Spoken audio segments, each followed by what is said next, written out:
बारिश शुरू है। लाडो के दोनों बेटे खिड़की से बाहर बारिश को देख रहे थे। तभी अचानक जोर से बिजली गिरने की आवाज आती है। बच्चे आवाज से डर जाते हैं और अपनी माँ के पास आ जाते हैं। डरो मत बच्चों, मैं हूँ ना तुम्हारे साथ। माँ, ये इतनी जोर से आसमान में क्या चमक रहा था और उसकी आवाज भी कितनी ज्यादा तेज थी। बच्चों, वो बिजली गिरने की आवाज थी। जब आसमान में बादल जोर से एक दूसरे से टकराते हैं तब ऐसी आवाजें आती है। अच्छा, ऐसी बात है। लेकिन माँ, हमें इस आवाज से बहुत डर लग रहा है। डरो मत बच्चों, इससे हमें कुछ भी नहीं होगा। बस तुम बाहर मत जाना। माँ, पापा कब आएंगे? अरे बच्चों, पापा हमारे लिए अनाज लाने के लिए बाहर गए हैं। वो आते ही होंगे, तुम चिंता मत करो। अजी, आप कहाँ पर हो? बहुत देर हो गई है, आप अभी तक घर नहीं आए। लाडो अपने बच्चों को जैसे तैसे करके समझा रही थी। 2 दिन से लगातार तेज बारिश शुरू है। पता नहीं ये बारिश कब रुकेगी। मैंने घर में जो अनाज जमा करके रखा है अब वो भी खत्म हो रहा है। जब बारिश रुक जाएगी तभी मैं बाहर अनाज लाने के लिए जा पाऊंगी। लाडो मन ही मन सोच विचार करने लगी। तभी लाडो चिड़िया की नजर घोंसले की छत की तरफ जाती है। उसने देखा कि छत से पानी टपक रहा है। अरे, कल रात तक ये छत से पानी तो नहीं टपक रहा था। लगता है तेज बारिश की वजह से ऐसा हो रहा है। लाडो छत की तरफ देख ही रही थी। तभी अचानक घोंसले की आधी छत नीचे गिर जाती है। छत के गिरते ही बारिश का सारा पानी सीधे घोंसले में जमा होने लगता है। लाडो 1 सेकंड का भी वक्त न गवाते हुए बच्चों को लेकर घोंसले से बाहर आ जाती है। जैसे ही लाडो चिड़िया अपने बच्चों को लेकर घोंसले से बाहर आ जाती है वैसे ही घोंसला नीचे धड़ाम से गिर जाता है। अरे बाप रे, अब मैं क्या करूं? इतनी तेज बारिश में मैं मेरे बच्चों को लेकर कहां पर जाऊं? रानो, बुलबुल और मीनू मौसी अपने अपने घोंसले की खिड़की से लाडो को देख रहे थे, लेकिन कोई भी उसकी मदद करने के लिए बाहर नहीं आया। कालू का भी घोंसला पास में ही था। अरे, ये कैसी आवाज थी? जैसे ही कालू ने अपने खिड़की से बाहर झांक कर देखा, उसने देखा कि लाडो का घोंसला नीचे जमीन पर गिर गया है और लाडो अपने दोनों बच्चों को लेकर नीचे एक पेड़ की टहनी पर बैठी हुई है। अरे, ये कैसे हो गया? लगता है तेज बारिश की वजह से लाडो का घोंसला टूट गया। मुझे जाकर उसकी मदद करनी होगी। गोरी कौवी भी ये सब खिड़की से देख रही थी। बड़े आए मदद करने वाले। कोई जरूरत नहीं है उसकी मदद करने की। उसे अपना घोंसला पहले ही पक्का कर लेना चाहिए था। कोरी, तुम ऐसा कैसे बोल सकती हो? बारिश तो कभी भी आ सकती है, वो हमारे हाथ में नहीं है। कभी भी किसी के भी साथ ऐसा हो सकता है, हमारे साथ भी। क्या तुम्हें याद है जब हमारा घर नहीं था और तेज बारिश हो रही थी, हम लाडो से मदद मांगने के लिए उसके घर गए थे। लाडो, अरे ओ लाडो, दरवाजा खोलो, हम मुसीबत में हैं।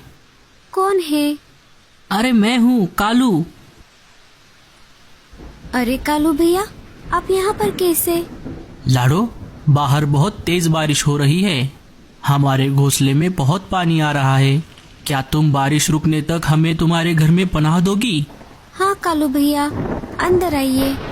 तब तो तुम बिना सोच विचार किए अंदर चली गई थी और तब तो तुमने कुछ भी नहीं कहा।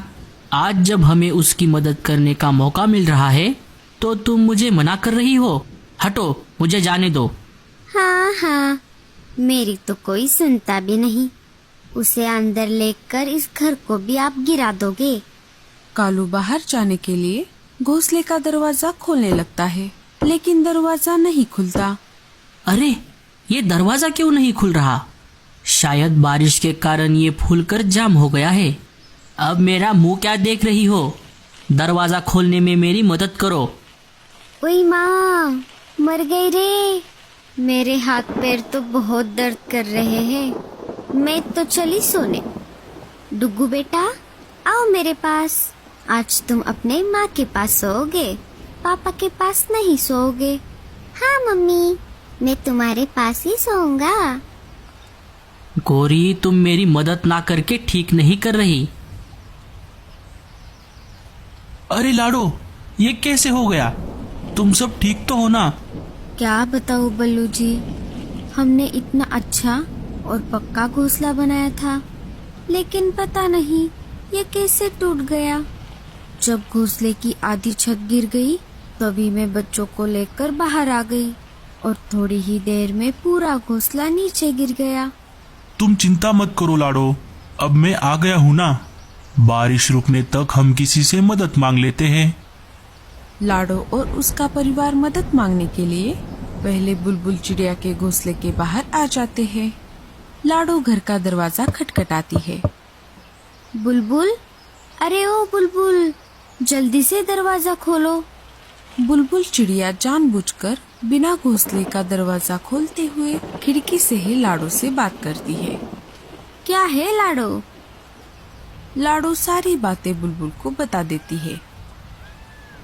मुझे माफ कर दो लाडो, मैं तुम्हें घोंसले के अंदर आने देती, लेकिन वो क्या है ना, इनकी तबीयत खराब है।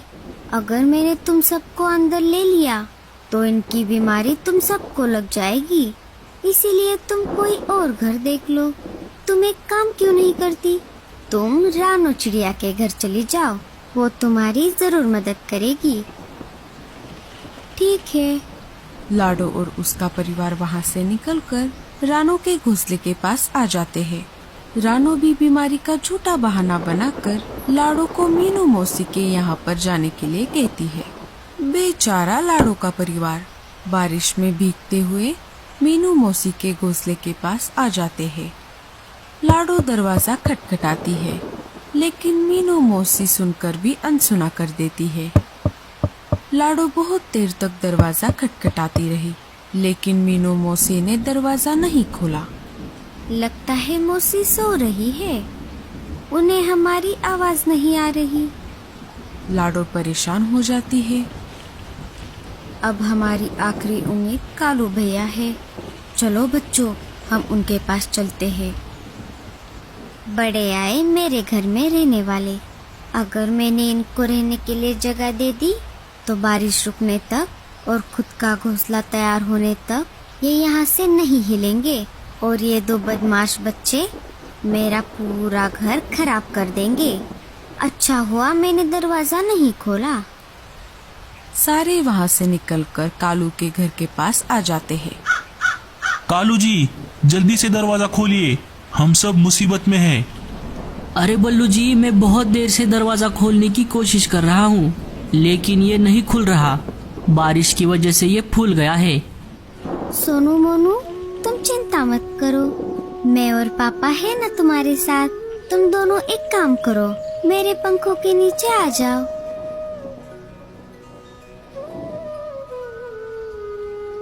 गौरी, तुम इतना कठोर कैसे हो सकती हो? ये कोई टाइम है सोने का? बाहर लाडो और उसका परिवार मुसीबत में है, वो भीग रहे हैं, और तुम हो कि कंबल ओढ़कर सो रही हो। उठो और दरवाजा खोलने में मेरी मदद करो। मैं कोई मदद नहीं करने वाली। अगर तुम फिर से मुझे नींद से उठाओगे तो कल सुबह होते ही मैं मेरे मायके चली जाऊंगी। कालू मन ही मन बात कर रहा था। अब मैं क्या करूं? लाडो ने उस समय मेरी मदद की थी, लेकिन अब जब मेरा उसे मदद करने का समय आ गया है तो मैं उसकी मदद नहीं कर पा रहा। तभी अचानक जोर से बिजली गिरने की आवाज आती है और उसके भी घोंसले की छत नीचे गिर जाती है। कालू कौवा घोंसले के बाहर गिर जाता है। गोरी और डुग्गू अंदर फंस जाते हैं। गोरी, डुग्गू। लाडो, बल्लू और सोनू मोनू ये सब देख रहे थे। सोनू मोनू, तुम यहीं पर ही रुको। लाडो और बल्लू जल्दी से कालू के पास आ जाते हैं और फंसे हुए गोरी और डुग्गू को निकालने की कोशिश करते हैं। जैसे तैसे करके वो दोनों को बाहर निकाल लेते हैं। गोरी और डुग्गू को गहरी चोटें आई थी। गोरी को अपने किए पर पछतावा हो रहा था। गोरी